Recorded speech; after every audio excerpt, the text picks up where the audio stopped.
Hello guys, welcome back to the channel and welcome back to elite wrestling. तो guys आज भी हम AEW company के बहुत ही बड़े और बहुत सारे अपडेट्स के बारे में बात करने वाले हैं। और गाइज आज इस वीडियो के अंदर हम जानने वाले हैं कि हाल ही में AEW ने अपनी कंपनी के अंदर कौन सा नया शो अनाउंस कर दिया है। गाइज हम जानने वाले हैं कि लास्ट वीक के रैम्पेज शो की व्यूअरशिप क्या रही। हम जानने वाले हैं कि लास्ट वीक के रैम्पेज शो के बाद हाल फिलहाल में क्रिस जेरिको और एडी किंग्स के बीच में क्या इंटरेक्शन हुआ है, जिसके साथ यंग बक्स ने AEW कंपनी के साथ एक नया कॉन्ट्रैक्ट साइन कर लिया है। और अनफॉर्चुनेटली AEW कंपनी के एम्प्लॉय को कैंसर हुआ है। जो सभी न्यूज रूमर और अपडेट जानने के लिए ये वीडियो एकदम आखिर तक देखना। और ऐसे ही AEW कंपनी से रिलेटेड हर एक न्यूज रूमर और अपडेट और AEW कंपनी के हर एक शो का रिव्यू पाने के लिए हमारे चैनल को सब्सक्राइब करना मत भूलना। लेकिन गाइस अब ज्यादा देर न लगाते हुए चलिए ये वीडियो शुरू करते हैं। और सबसे पहले बात करते हैं इस वीक हुए AEW के रैम्पेज शो की और जानते हैं कि इस वीक के AEW के रैम्पेज शो की व्यूअरशिप क्या रही। तो गाइस अगर आपने हमारे चैनल के ऊपर इस वीक के AEW के रैम्पेज शो का रिव्यू वीडियो देखा है तो आपको पता होगा कि इस वीक का रैम्पेज शो AEW कंपनी की तरफ से एक बहुत ही बढ़िया रैम्पेज शो था, जिस शो के ऊपर हमें ऑरेंज कैसिडी और एडम कोल तो एक्शन के अंदर देखने को मिले ही। लेकिन इसके साथ ही हमें इस शो के ऊपर एडी किंगस्टन और डेनियल गार्सिया के बीच में बहुत ही बढ़िया मैच देखने को मिला। लेकिन इस सब के बावजूद अगर यहाँ पर हम बात करें इस वीक के रैम्पेज शो की व्यूअरशिप की तो गाइस इस वीक रैम्पेज शो की व्यूअरशिप इससे पहले हुए रैम्पेज शो के मुकाबले करीब 28% कम हो चुकी है। और जहां पर इसके पहले हुए रैम्पेज शो को व्यूअरशिप मिली थी 556 के व्यूअर्स, तो वहीं पर इस वीक के रैम्पेज शो को व्यूअरशिप मिली है 403 के व्यूअर्स, जो देखा जाए तो काफी कम है। और गाइस मुझे पता नहीं कि ऐसा क्यों हुआ या फिर इस वीक रैम्पेज शो की व्यूअरशिप इतनी कम कैसे हो गई। पर इस वीक सिर्फ ओवरऑल रैम्पेज शो की व्यूअरशिप नहीं बल्कि 18 to 49 एज डेमोग्राफिक के अंदर भी AEW के रैम्पेज शो की व्यूअरशिप काफी कम हो चुकी है। और जहां पर इसके पहले हुए रैम्पेज शो को 18 to 49 एज डेमोग्राफिक के अंदर व्यूअरशिप मिली थी 286 के व्यूअर्स, तो ये व्यूअरशिप इस वीक करीब 22% कम हो चुकी है। और इस वीक रैम्पेज शो को 18 to 49 एज डेमोग्राफिक के अंदर व्यूअरशिप मिली है 223 के व्यूअर्स, जो देखा जाए तो फिर एक बार काफी कम है। और गाइस अगेन यहाँ पर मुझे नहीं पता कि इस वीक के रैम्पेज शो की व्यूअरशिप इतनी कम कैसे हो गई, या क्या पता इस वीक के रैम्पेज शो को काफी तगड़ा कंपटीशन हो। और माना कि इस वीक के रैम्पेज शो के ऊपर कुछ बहुत ही बड़ी चीज नहीं हुई, लेकिन मुझे नहीं लग रहा था कि इस वीक के रैम्पेज शो की व्यूअरशिप इतनी कम हो सकती है। और अब तक ये भी रिवील नहीं हुआ कि इस वीक का रैम्पेज शो फ्राइडे के टॉप 150 केबल टीवी प्रोग्राम्स के अंदर कौन से नंबर पर आता है। पर रैम्पेज शो की व्यूअरशिप के अंदर इतना ड्रॉप आया है, उसके ऊपर आपका क्या कहना है ये आप मुझे कमेंट कर बताइए। लेकिन गाइज अब हम आगे बढ़ते हैं और बात करते हैं हमारी अगली अपडेट की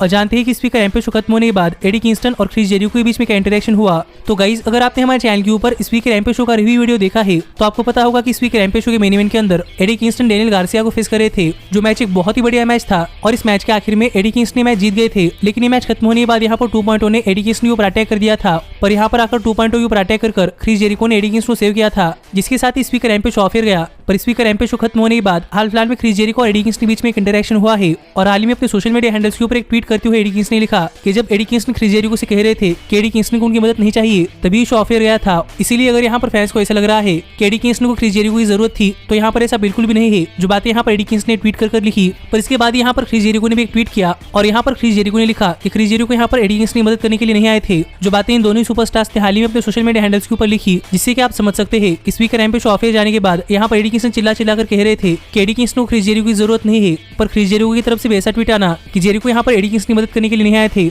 जिससे तो हम समझ सकते हैं कि हाल फिलहाल में क्रिस जेरिको और एडी किंगस्टन ये दोनों ही सेम पेज के ऊपर नहीं है। और जहाँ पर हमें ऐसा लग रहा था कि प्रॉब्ली आगे चलकर एडी किंगस्टन और क्रिस जेरिको मिलकर 2.0 को फेस करते हुए दिखाई दे सकते हैं, तो वहीं पर ये दोनों ही सुपरस्टार्स आपस में बहस रहे हैं। तो अब देखना पड़ेगा कि आगे चलकर क्रिस जेरिको और एडी किंगस्टन के बीच में क्या होता है और क्या हमें क्रिस जेरिको और एडी किंगस्टन एक टैग टीम के अंदर देखने को मिलते हैं या फिर आगे चलकर क्रिस जेरिको और एडी किंगस्टन के बीच में राइवलरी होती है। पर गाइज आप मुझे कमेंट कर बताइए कि क्या आप क्रिस जेरिको और एडी किंगस्टन को एक टैग टीम के अंदर देखना चाहते हैं या नहीं, या फिर आप क्रिस जेरिको और एडी किंगस्टन को एक दूसरे को फेस करते हुए देखना चाहते हैं। पर जहां तक बात है मेरी, तो मैं तो क्रिस जेरिको और एडी किंगस्टन को एक टैग टीम के अंदर देखना चाहता हूं, क्योंकि ये तो जाहिर सी बात है कि आगे चलकर ये दोनों ही सुपरस्टार्स एक दूसरे को फेस करेंगे। इसलिए मैं पहले इन दोनों ही सुपरस्टार्स को एक टैग टीम के अंदर देखना चाहता हूँ। तो देखते हैं ऐसा होता है या नहीं। लेकिन गाइज अब हम आगे बढ़ते हैं और बात करते हैं हमारी अगली अपडेट की और जानते हैं कि हाल ही में यंग बक्स ने AEW कंपनी के साथ कौन सा नया कॉन्ट्रैक्ट साइन कर लिया है। तो गाइज अगर आप यंग बक्स और AEW कंपनी को बहुत पहले से फॉलो कर रहे हैं तो आपको पता होगा कि यंग बक्स AEW कंपनी के फर्स्ट साइनिंग में थे। और जिन पहले 5 सुपरस्टार्स ने AEW कंपनी का कॉन्ट्रैक्ट साइन किया था उन 5 सुपरस्टार्स में यंग बक्स, Adam hangman page, Cody Rhodes और क्रिस जेरिको थे। और तब से लेकर अब तक यंग बक्स AEW कंपनी के साथ काम कर रहे हैं। पर गाइज तब यंग बक्स ने AEW कंपनी के साथ 3 साल का कॉन्ट्रैक्ट साइन किया था, जो कॉन्ट्रैक्ट उन्होंने साल 2019 के अंदर साइन किया था। और अब साल 2021 के अंदर यंग बक्स का कॉन्ट्रैक्ट एक्सपायर होने को आया था। पर यंग बक्स का AEW कंपनी के साथ एक कॉन्ट्रैक्ट एक्सपायर हो इससे पहले यंग बक्स ने AEW कंपनी के साथ एक और नया कॉन्ट्रैक्ट साइन कर लिया है। और गाइस हाल ही में यंग बक्स को लेकर एक रिपोर्ट सामने आई है कि यंग बक्स ने उनका AEW कंपनी के साथ कॉन्ट्रैक्ट एक्सपायर होने से पहले एक और नया कॉन्ट्रैक्ट साइन कर लिया है। और ये कोई एक्सटेंडेड डील नहीं है बल्कि एक नया कॉन्ट्रैक्ट है जो कि यंग बक्स ने AEW कंपनी के साथ साइन किया है। और यहाँ पर ट्रिकी चीज ये है कि डेव मैडजी रिपोर्ट कर रहे हैं कि यंग बक्स ने एडब्ल्यू कंपनी के साथ करीब 5 साल का कॉन्ट्रैक्ट साइन किया है, जिससे हम समझ सकते हैं कि यंग बक्स आगे चलकर साल 2026 तक एडब्ल्यू कंपनी के साथ रहने वाले हैं। पर हाल ही में यंग बक्स ने अपने सोशल मीडिया हैंडल्स की बायो के अंदर लिखा था कि यंग बक्स और 2 सालों तक ऑल एलीट रहने वाले हैं, जिससे कि हम समझ सकते हैं कि यंग बक्स यहाँ पर कह रहे हैं कि यंग बक्स ने एडब्ल्यू कंपनी के साथ 2 सालों कॉन्ट्रैक्ट साइन किया है। जो फिर एक बार यंग बक्स के कॉन्ट्रैक्ट को लेकर एक काफी ट्रिकी सिचुएशन आती है, क्योंकि इससे पहले भी जब यंग बक्स ने एडब्ल्यू कंपनी के साथ एक कॉन्ट्रैक्ट साइन किया था तब रिपोर्ट हमें बता रही थी कि यंग बक्स ने एडब्ल्यू कंपनी के साथ 3 साल का कॉन्ट्रैक्ट साइन किया है, लेकिन यंग बक्स ने बीटी के ऊपर कहा था कि उन्होंने एडब्ल्यू कंपनी के साथ करीब 2 साल का कॉन्ट्रैक्ट साइन किया है। और फिर एक बार यहाँ पर यंग बक्स के कॉन्ट्रैक्ट को लेकर रिपोर्ट आ रही है कि यंग बक्स ने एडब्ल्यू कंपनी के साथ 5 साल का कॉन्ट्रैक्ट साइन किया है, पर यंग बक्स कह रहे हैं कि यंग बक्स ने एडब्ल्यू कंपनी के साथ 2 साल कॉन्ट्रैक्ट साइन किया है, जिससे फिर एक बार यंग बक्स के एडब्ल्यू कॉन्ट्रैक्ट को लेकर काफी सारे सवाल आने लगे हैं कि यंग बक्स ने एडब्ल्यू कंपनी के साथ 2 साल कॉन्ट्रैक्ट साइन किया है या फिर 5 साल का। पर गाइस आप मुझे कमेंट करके बताइए कि आपको क्या लगता है कि यंग बक्स ने एडब्ल्यू कंपनी के साथ 2 साल कॉन्ट्रैक्ट साइन किया है या फिर 5 साल का। लेकिन जहां तक बात है मेरी, तो अगर यंग बक्स ने एडब्ल्यू कंपनी के साथ 5 साल कॉन्ट्रैक्ट साइन किया है तो गाइस ये बात तो काफी अच्छी है, लेकिन मुझे ऐसा लगता है कि यंग बक्स ने एडब्ल्यू कंपनी के साथ 2 साल कॉन्ट्रैक्ट साइन किया है, क्योंकि ये बात खुद यंग बक्स कह रहे हैं। इसीलिए मुझे लगता है कि यंग बक्स ने एडब्ल्यू कंपनी के साथ 2 साल कॉन्ट्रैक्ट साइन किया है, जिससे हम समझ सकते हैं कि आने वाले 2 सालों के लिए यंग बक्स हमें एडब्ल्यू कंपनी अंदर हम एंटरटेन करते हुए दिखाई दे सकते हैं, जिस बात से मैं तो काफी खुश हूँ। पर अब तक ये रिवील नहीं हुआ कि यंग बक्स को अपने इस नए कॉन्ट्रैक्ट के अंदर कितने पैसे मिल रहे हैं, पर जैसे ये सब बातें रिवील होती है वैसे ये सब बातें मैं आपको बता दूंगा। लेकिन गाइज अब हम आगे बढ़ते हैं और बात करते हैं हमारी अगली अपडेट की, और जानते हैं कि हाल ही में एडब्ल्यू कंपनी का कौन सा एम्प्लॉय कैंसर के साथ डायग्नोस हुआ है। तो गाइज अगर आपको मेडिकल इंडस्ट्री के बारे में थोड़ा फर्क पता है तो आपको पता होगा कि कैंसर काफी खतरनाक बीमारी होती है और आज तक कैंसर के ज्यादातर वेरिएंट्स के ऊपर कोई इलाज नहीं है, जिससे मोस्टली कैंसर पेशेंट दुनिया छोड़कर जाते हैं। और हाल ही में एडब्ल्यू कंपनी के एम्प्लॉय को लेकर ऐसी रिपोर्ट सामने आई है कि उस एम्प्लॉय का कैंसर के साथ डायग्नोस हुआ है। और गाइज ये एम्प्लॉय कोई और नहीं बल्कि एडब्ल्यू कंपनी के सीनियर कमेंटेटर जिम रॉस है, जो कि हमें एडब्ल्यू कंपनी के शोज के ऊपर कमेंट्री करते हुए दिखाई देते हैं। और हाल ही में जिम रॉस ने एक ट्वीट करके बताया कि हाल फिलहाल में जिम रॉस का कैंसर के साथ डायग्नोस हुआ है,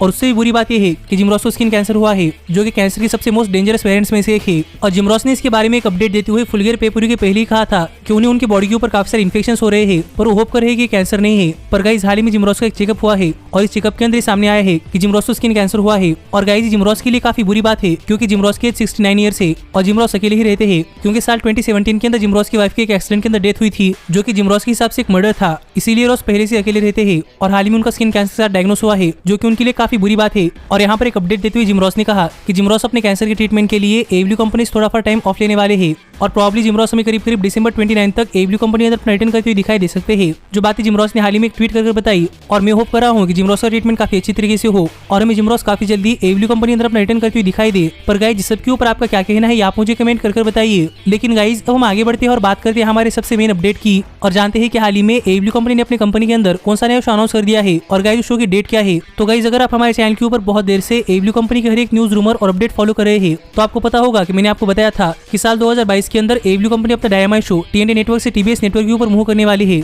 लेकिन उनका रैम्पेज शो टीएनटी नेटवर्क पर ही रहने वाला है। पर इसके साथ ही साल 2022 से एडब्ल्यू कंपनी अपनी कंपनी के अंदर क्वार्टरली 4 स्पेशल शोज करने वाली है, जो कि एडब्ल्यू कंपनी के extra Saturday night special shows होने वाले हैं। जो बातें मैंने आपको अब तक की अपडेट्स वीडियो के अंदर बताई थी, और इस सब के बाद हाल फिलहाल में एडब्ल्यू कंपनी के फर्स्ट एवर स्पेशल शो को लेकर अपडेट सामने आ रही थी कि हमें अगले साल जनवरी 8 को एडब्ल्यू कंपनी का पहला क्वार्टरली स्पेशल शो देखने को मिल सकता है, जो कि होगा बैटल ऑफ द बेल्ट्स। और गाइस इस रिपोर्ट के बाद हाल ही में एडब्ल्यू कंपनी ने अनाउंस कर दिया है कि एडब्ल्यू कंपनी जनवरी 8 को अपनी कंपनी के अंदर बैटल ऑफ बेल्ट्स नाम का एक इवेंट करने वाली है, जो कि एडब्ल्यू कंपनी का पहला क्वार्टरली स्पेशल शो होगा, जो हमें रेगुलर टाइम यानी कि वेडनेसडे पर फ्राइडे के ऊपर नहीं बल्कि सैटरडे के ऊपर यानी कि इंडिया के हिसाब से संडे के ऊपर देखने को मिलने वाला है। और डायनामाइट और रैम्पेज शो के अलावा एक एक्स्ट्रा शो होने वाला है, जो बातें हाल ही में एडब्ल्यू कंपनी ने ट्वीट कर बताई। और जैसा कि इस इवेंट का नाम है कि बैटल ऑफ बेल्ट्स, वैसे हमें इस इवेंट के ऊपर एडब्ल्यू कंपनी के अंदर हर एक चैंपियनशिप डिफेंड होती हुई दिखाई दे सकती है। और क्या पता इस इवेंट के ऊपर एडब्ल्यू कंपनी का हर एक चैंपियनशिप ऑन द लाइन हो। जिस सब के ऊपर आपका क्या कहना है आप मुझे कमेंट करके बताइए। और गाइस ये भी कमेंट करके बताना मत भूलना कि आप इस इवेंट के लिए कौन कौन से चैंपियनशिप मैचेस देखना चाहते हैं। पर ऐसे ही एडब्ल्यू कंपनी से रिलेटेड हर एक न्यूज रूमर और अपडेट और एडब्ल्यू कंपनी के हर एक शो का रिव्यू पाने के लिए हमारे चैनल को सब्सक्राइब करना मत भूलना। लेकिन गाइस अब मैं मिलता हूँ आपसे अगली वीडियो के अंदर, पर तब तक stay healthy, stay happy and keep watching elite wrestling. Hey, did you like that video? Click the screen for more. And where do you think you're going? Check out our official merchandise page and to support the entire cast. And thanks so much for being the elite. The elite, the elite. What, Nick, you're not going to sing it all with me this time?